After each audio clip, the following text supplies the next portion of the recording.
Hello friend, आप सभी जानते होंगे अभी हाल ही में पंजाब स्टेट गवर्नमेंट द्वारा बिजली विभाग में जूनियर इंजीनियर की पोस्ट निकाली गई थी, जो लगभग आपकी 544 पोस्ट थी। तो वो उसका सार्टी नोटिफिकेशन आया था और अब डिटेल में नोटिफिकेशन आ चुका है। तो उस डिटेल नोटिफिकेशन में क्या क्या इंपॉर्टेंट है उसको हम कवर करने वाले हैं, तो आप उसको देख सकते हैं। जैसा कि इसमें जो अब फॉर्म भरने की जो डेट दी गई है वो 9 फरवरी दी गई है और 9 फरवरी से फॉर्म भरना स्टार्ट हो जाएगा और 1 मार्च तक लास्ट डेट है। इसके पहले ही आपको फॉर्म फिलअप करना होगा और उसके बाद हम आते हैं इसमें और देखते हैं क्या क्या इंपॉर्टेंट है। जैसा कि ये इंपॉर्टेंट आप यहाँ पे देख सकते हैं कि जो वैकेंसी दी गई है वो जूनियर इंजीनियर इलेक्ट्रिकल में आपको 378 वैकेंसी बहुत ही ज़्यादा है। और जूनियर इंजीनियर सब स्टेशन की देखें तो 112 वैकेंसी, ये भी काफ़ी ज़्यादा ही है। और जूनियर इंजीनियर सिविल में देखें तो आपकी 54 है। तो टोटल आप यहाँ पे देख सकते हैं कि टोटल आपकी 544 पोस्ट है। तो पोस्ट काफ़ी अच्छी है, आप इस फॉर्म को ज़रूर फिलअप करिए। और इसके बाद ये आपका डिफरेंट डिफरेंट कैटेगरी है, तो इसको आप डिटेल में अगर देखना चाहते हैं तो मेरे टेलीग्राम, मैं अपने वीडियो के डिस्क्रिप्शन बॉक्स में टेलीग्राम का लिंक दे दूंगा, उसमें जाके आप और डिटेल में देख सकते हैं। तो जो इम्पोर्टेंट काफ़ी इम्पोर्टेंट है उसी को हम कवर करेंगे, क्योंकि नोटिफिकेशन काफ़ी लंबा है तो उतना डिटेल में नहीं जाएंगे हम। अब अगर हम क्वालिफ़िकेशन की बात करें तो क्वालिफ़िकेशन आप देख सकते हैं। जैसा कि आपका क्वालिफ़िकेशन जूनियर इंजीनियर इलेक्ट्रिकल का जो रखा गया है वो आपका यहाँ पे लिखा गया है कि 3 या 4 साल का डिप्लोमा होना चाहिए। बट डिप्लोमा जो आपका इलेक्ट्रिकल और एंड इलेक्ट्रॉनिक्स से होना चाहिए। तो या फिर इसके अलावा यदि आपका बीई या बीटेक हो या बीएससी भी है तभी आप एलिजिबल हैं, तभी आप इस फॉर्म को फिलअप कर सकते हैं। और उसके बाद हम आते हैं जूनियर इंजीनियर सब स्टेशन की। तो सब स्टेशन में जो है ये आपका जूनियर इंजीनियर सब स्टेशन में भी सेम क्राइटेरिया रखी गई है, 3 से 4 साल का डिप्लोमा। जैसे आप यहाँ देख सकते हैं 3 से 4 साल का डिप्लोमा रखा गया है और डिप्लोमा आपका इलेक्ट्रिकल एंड इलेक्ट्रॉनिक्स इंजीनियरिंग दोनों का होना चाहिए। और लेकिन हाँ, सबसे इम्पोर्टेंट पार्ट ये भी है कि आपका मिनिमम जो परसेंटेज होना चाहिए वो 60% होना चाहिए, इससे कम नहीं होना चाहिए। और यदि आप बी बीटेक या बीएससी कैंडिडेट हैं तब भी आप एलिजिबल हैं, फॉर्म को फिलअप कर सकते हैं।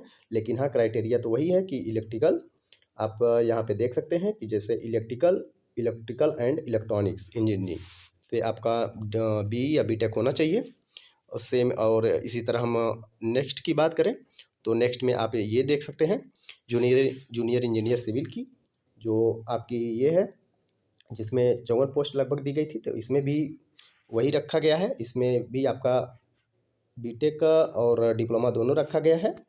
तो जैसा कि आप यहाँ पे देख सकते हैं ये आपका भी ये भी 4 साल का डिप्लोमा रखा गया है, 4 साल या 3 साल का डिप्लोमा रखा गया है।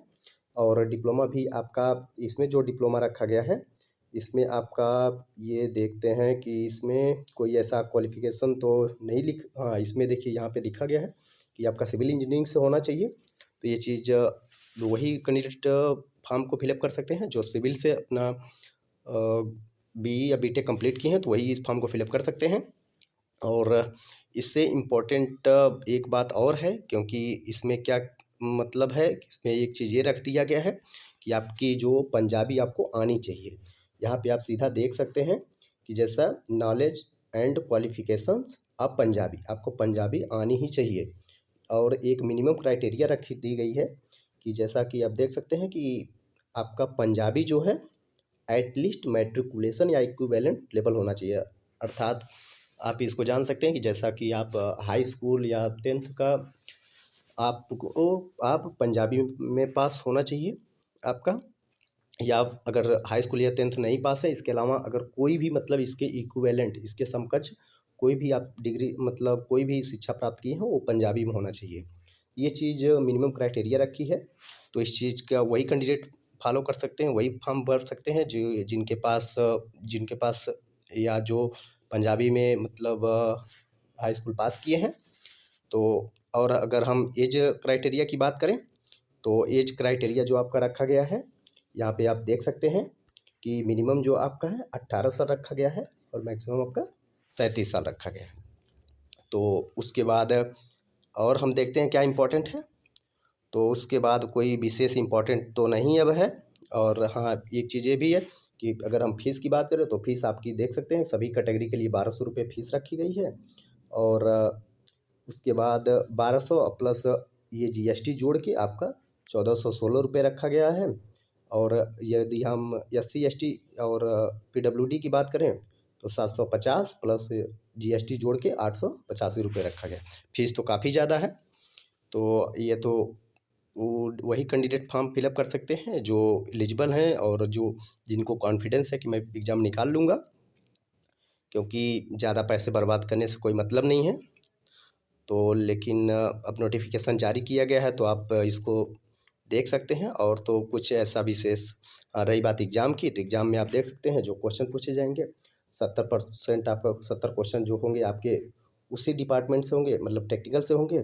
10 क्वेश्चन आपके जनरल नॉलेज के होंगे और 10 क्वेश्चन आपके रीजनिंग के होंगे और 10 क्वेश्चन आपकी जनरल इंग्लिश की रहेगी। तो ये आपके क्वेश्चंस हो गए। और उसके बाद और तो कोई इम्पोर्टेंट नहीं। हाँ, मिनिमम क्राइटेरिया अगर पास करने की क्राइटेरिया तो जनरल के लिए 45% पास होना चाहिए और रिजर्व कैटेगरी कैंडिडेट के लिए 35% मिनिमम, 35% रिजर्वेशन वाले कैंडिडेट के लिए है। और आपका नॉर्मलाइजेशन भी होगा, आप इस चीज़ को देख सकते हैं कि नॉर्मलाइजेशन भी है। तो और तो कोई विशेष डिटेल नहीं है। और यदि आप फॉर्म भरना चाहते हैं या फिर इससे ऑनलाइन टेस्ट के बारे में जानना चाहते हैं तो इसकी ऑफिशियल वेबसाइट जो दी गई है, ऑफिशियल वेबसाइट पे जाके आप विजिट करके देख सकते हैं। और रही बात फॉर्म भरने की, तो फॉर्म भी आप इसकी ऑफिशियल वेबसाइट पे जाके फॉर्म को फिलअप कर सकते हैं। तो ये इम्पोर्टेंट पॉइंट रहे, आप इस चीज़ को देख सकते हैं। और रही बात है यदि आप इसको डिटेल में पढ़ना चाहते हैं तो आप हमारे टेलीग्राम चैनल पे जाके वहाँ से आपको पूरा फुल नोटिफिकेशन डाउनलोड करने का लिंक मिल जाएगा, वहाँ से जाके आप डाउनलोड कर सकते हैं।